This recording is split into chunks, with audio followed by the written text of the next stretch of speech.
चलिए इस वीडियो में देखते हैं कि तिर्यक गुणन यानी कि क्रॉस मल्टीप्लिकेशन का प्रयोग करते हुए हम दो भिन्नों यानी कि फ्रैक्शंस की तुलना किस प्रकार से कर सकते हैं। तो देखिए इस विधि के अंतर्गत हम क्या करते हैं, जो पहली भिन्न का अंश है यानी कि न्यूमरेटर है, उसका गुणन हम दूसरे भिन्न के हर के साथ करते हैं, यानी कि दूसरे भिन्न के डिनोमिनेटर के साथ करते हैं। तो उदाहरण रूप में मान लीजिए हमारे पास में इस प्रकार से ये दो भिन्न हैं, 2/3 और 1/4, और हमें तुलना करके बताना है कि इन दोनों भिन्नों में से बड़ी भिन्न कौन सी है।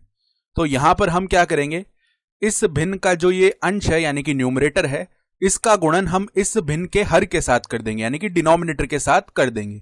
इनका गुणन करने के बाद यही प्रक्रिया हम दूसरे अंश एवं हर के युग्म के साथ दोहरा देंगे। तो यहां पर देखिए अब क्या हो जाएगा, यह 2 जब इस 4 से गुणा होगा तो हमारे पास में देखिए क्या बनने वाला है, 2 गुणा में 4, यहां पर इस प्रकार से बनेगा। और इसको हम इस भिन्न के नीचे लिख रहे हैं क्योंकि यहां पर हमने अंश इस भिन्न में से लिया है जो कि 2 के बराबर है। अब इसी प्रकार यहां पर हम 1 का गुणा इस 3 के साथ कर देंगे, तो यहां पर देखिए 1 गुणा में 3 आ जाएगा। और इस गुणन को हम इस दूसरे भिन्न के नीचे लिख रहे हैं क्योंकि यहां पर इस भिन्न में से हमने यह अंश लिखा है जो कि 1 के बराबर है। तो ये जो 1 है अंश में, ये इस भिन्न में से यहां पर लिखा जा रहा है। तो इस तरीके से हमने इसको इसके नीचे लिख दिया। अब चलिए इनका हम गुणन कर लेते हैं। तो 2 गुणा 4 जो है वह 8 के बराबर आएगा और 1 गुणा 3 जो है वह 3 के बराबर आ जाएगा। अब 8 और 3 में से कौन बड़ा है, तो हम जानते हैं कि 8 बड़ा होता है 3 से।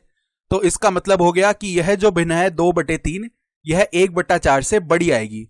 तो हम यहां पर लिख लेते हैं 2/3 और यह बड़ी है जो दूसरी भिन्न है 1/4 उससे। तो इस प्रकार से हमने तुलना कर ली। और यह विधि इसलिए काम कर रही है क्योंकि जब हम दो भिन्नों की तुलना कर रहे होते हैं तब हम उन दोनों भिन्नों के जो हर है यानी कि डिनोमिनेटर्स हैं उनको समान बना लेते हैं। तो चलिए अब हम दाईं ओर देखते हैं कि यह विधि किस प्रकार से काम कर रही है। तो चलिए इसे समझने की कोशिश करते हैं। और मान लीजिए इस प्रकार से पहली भिन्न है 2/3 और दूसरी भिन्न है 1/4। अब इन दोनों भिन्नों के हर समान बनाने के लिए यानी हरों को बराबर करने के लिए हम क्या करेंगे, यह जो पहली भिन्न है इसके अंश एवं हर में इस दूसरी भिन्न के हर का गुणन कर देंगे। यानी यहां पर अंश में 2 है और हर में 3 है, तो इन दोनों संख्याओं का गुणन हम इस 4 के साथ कर देंगे जो इस दूसरी भिन्न के हर में है। तो देखिए हमें क्या मिलेगा, यहां पर 2 गुणा में 4 और इसके बट्टा में 3 गुणा में 4। अब इसी प्रकार से हम इस दूसरी भिन्न के अंश एवं हर में इस पहली भिन्न के हर का गुणन कर देंगे, यानी कि 3 का गुणन कर देंगे। तो हमें देखिए क्या मिलेगा, 1 गुणा में 3 और इसके बटे में 4 गुणा में 3। तो इस तरीके से यहां पर अब हम देख पा रहे हैं कि जो हर में मान है यानी 3 गुणा 4 और यहां पर है 4 गुणा 3, तो ये तो आपस में बराबर आ गए हैं, यानी हर जो है वे एक समान बन गए हैं। और ठीक इसी प्रकार की चीज हम यहां पर देख रहे थे। देखिए जब हर एक समान बन गए हैं तो यहां पर अंश में बच गया 2 गुणा 4 और यहां पर भी यह 2 गुणा 4 है। और इसी तरीके से यहां पर अंश में है 1 गुणा 3 और यहां पर भी यह 1 गुणा 3 है। अर्थात जब हर एक समान यानी कि बराबर हो गए हैं तो उस स्थिति में हम अंशों की तुलना कर रहे हैं और यही कारण है कि यह विधि काम करती है। चलिए इसी प्रकार का एक और उदाहरण हम कर लेते हैं। मान लीजिए हमें तुलना करनी है -3/8 और -5/12। इन दोनों भिन्नों में से हमें बताना है कि बड़ी भिन्न कौन सी है। तो इसके लिए चलिए यहां पर -3 का गुणा कर लेते हैं इस 12 के साथ। तो -3 गुणा में यहां पर 12 आ जाएगा और यहां पर -5 का गुणा हो जाएगा 8 के साथ। तो हम कह सकते हैं -5 गुणा में आ जाएगा 8।